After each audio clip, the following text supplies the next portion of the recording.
The Invite has been gaining a lot of traction recently. People are just throwing around phrases like up there with best of the year. But is Olivia Wilde's latest punt back into audiences' good books actually that good?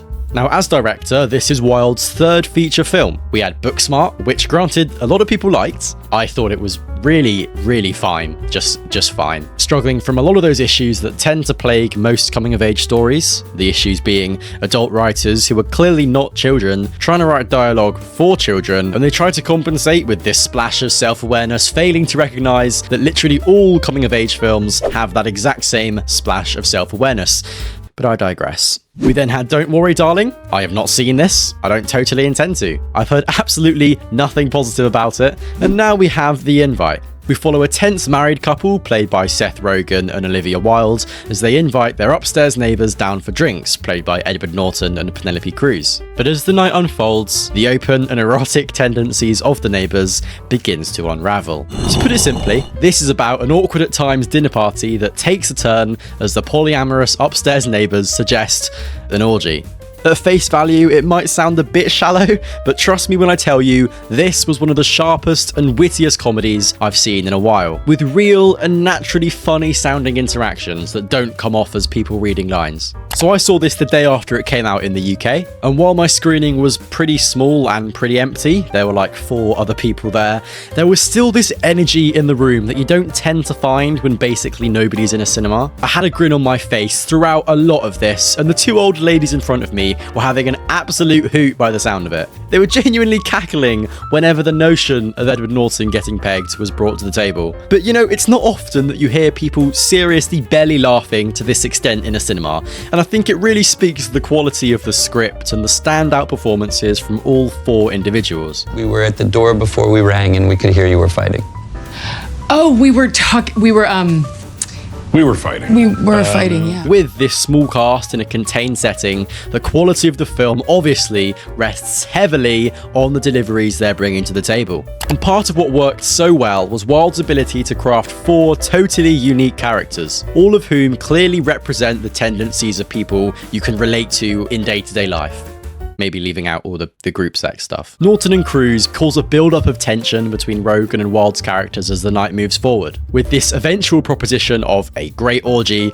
Sorry, not great. With the eventual proposition of an orgy slowly spiraling into marriage counselling territory as the film tries to tackle its, big picture themes. The substance that grounds all the quips and all the jokes is this story of 2 individuals who have drifted apart over the course of their marriage, and their journey into reckoning with the idea that not all relationships will last forever. This sentimental undertone becomes far more prominent in the latter stages of the film, and while it works to create this really heartfelt and optimistic ending, I can't say I loved the direction this took.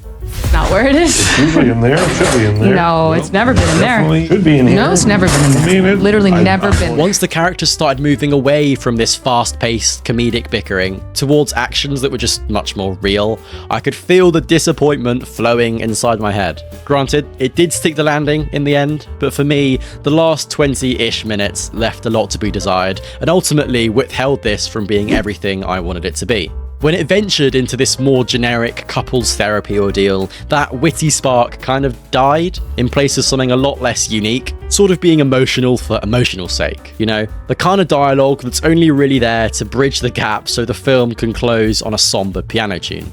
And that feeling was kind of echoed in the theatre. Once the characters started talking about topics that felt much more deep and much more real, people didn't really know if they should laugh anymore. Like, you'd hear someone say something and there'd be an awkward chuckle, but you feel like you shouldn't be laughing, and it kind of throws the vibe off. People didn't really know what to think, if not this was the same comedic film that they were watching just 30 minutes ago. I understand why the decision was made. It doesn't detract too much from the quality of the experience that was watching this film, and it did allow it to end in a really nice place, and as I said, an optimistic place. So on that front, I really can't be too mad.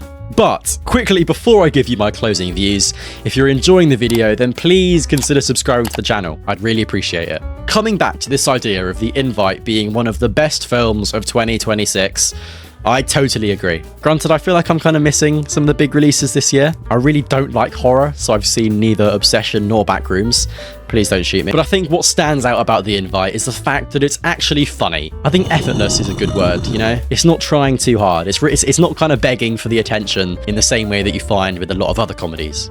And it manages to get away with talking crazy detail about some really explicit stuff without making itself sound too crass, which is actually a much bigger achievement than many people may let on. At the end of the day, this is not just a film about relationships, but having sex with loads of random people, apparently. And I like that it's not kind of icky to watch.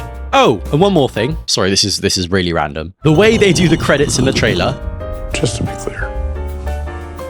You, her, and me. Yeah. Me too. Class. Absolutely brilliant. Genuinely, I'm convinced that this scene was only done for the express purpose of having a top tier moment in the trailer, okay? And that is perfectly fine. All in all, Olivia Wilde is so back. Seth Rogen is so back, I hope. Thank you so much for watching the video. Comment down below if you've seen the invite and, you know, your thoughts on it. And I'll see you in the next one.